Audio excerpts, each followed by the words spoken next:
Hello ಎಲ್ರಿಗೂ ನಮಸ್ಕಾರ. Interesting update ಒಂದು ಬರ್ತಾ ಇದೆ. ಅದು ಏನಂದರೆ ಪ್ರೋ ಕಬಡ್ಡಿ ಸೀಸನ್ 11 ಯಾವಾಗ ಸ್ಟಾರ್ಟ್ ಆಗ್ತಾರೆ ಅಂತ ಅಫಿಷಿಯಲ್ ಆಗಿ ಡೇಟ್ ಅನೌನ್ಸ್ಮೆಂಟ್ ಆಗಿದೆ. ಸೊ ಈ ವಿಡಿಯೋದಲ್ಲಿ ಯಾವಾಗ ಡೇಟ್ ಅನೌನ್ಸ್ ಆಗಿದೆ ಅಂತ ವಿಡಿಯೋದಲ್ಲಿ ನೋಡ್ಕೊಂಬರೋಣ ಬನ್ನಿ. ಅದಕ್ಕೂ ಮೊದಲು ಚಾನಲ್ಗೆ ಹೊಸಬರಾಗಿದ್ದರೆ ದಯವಿಟ್ಟು ಸಬ್ಸ್ಕ್ರೈಬ್ ಮಾಡ್ಕೊಳ್ಳಿ. ಬನ್ನಿ ವಿಡಿಯೋನ ಸ್ಟಾರ್ಟ್ ಮಾಡೋಣ.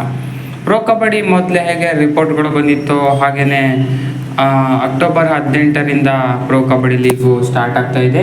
ಈ ಹಿಂದೆ ಈ ಕುರಿತು ಹಲವಾರು ರಿಪೋರ್ಟ್ಗಳು ಬಂದಿತ್ತು. ಅಕ್ಟೋಬರ್ 18 ಬೇಗನೆ ಸ್ಟಾರ್ಟ್ ಮಾಡ್ತಾರೆ ಈ ಸರಿ ಅಂತ. ಅದೇ ರೀತಿ ಅಕ್ಟೋಬರ್ 18ರಿಂದ ಪ್ರೋ ಕಬಡ್ಡಿ ಸೀಸನ್ 11 ಸ್ಟಾರ್ಟ್ ಆಗ್ತಾ ಇದೆ. ಅದು ಕೂಡ ಹೋಮ್ ಗ್ರೌಂಡ್ ಎಲ್ಲರಿಗೂ ಕೂಡ ಇರೋದಿಲ್ಲ.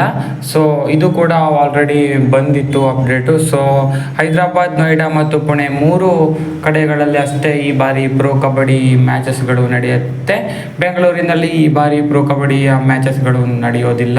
ಹಾಗೆಯೇ ಉಳಿದ ಟೀಮ್ಗಳಿಗೂ ಹೋಮ್ ಲೆಗ್ಗಳು ಇರೋದಿಲ್ಲ. ಸೊ ಇರೋದು ಹೈದರಾಬಾದ್, ನೋಯ್ಡಾ ಮತ್ತು ಪುಣೆ ಅಷ್ಟರಲ್ಲೇ ಮ್ಯಾಚಸ್ ನಡೀತಾ ಇರುತ್ತೆ. ಈ ಸೀಸನ್ನದು ಅಕ್ಟೋಬರ್ 18ರಿಂದ ಗ್ರ್ಯಾಂಡಾಗಿ ಸ್ಟಾರ್ಟ್ ಆಗಲಿದೆ ಪ್ರೋ ಕಬಡ್ಡಿ ಸೀಸನ್ 11. ಸೊ ಇದಾಗಿತ್ತು ಈ ಅಪ್ಡೇಟ್. ಹೆಚ್ಚಿನ ಅಪ್ಡೇಟ್ಗಳಿಗಾಗಿ ಸಬ್ಸ್ಕ್ರೈಬ್ ಮಾಡಿ.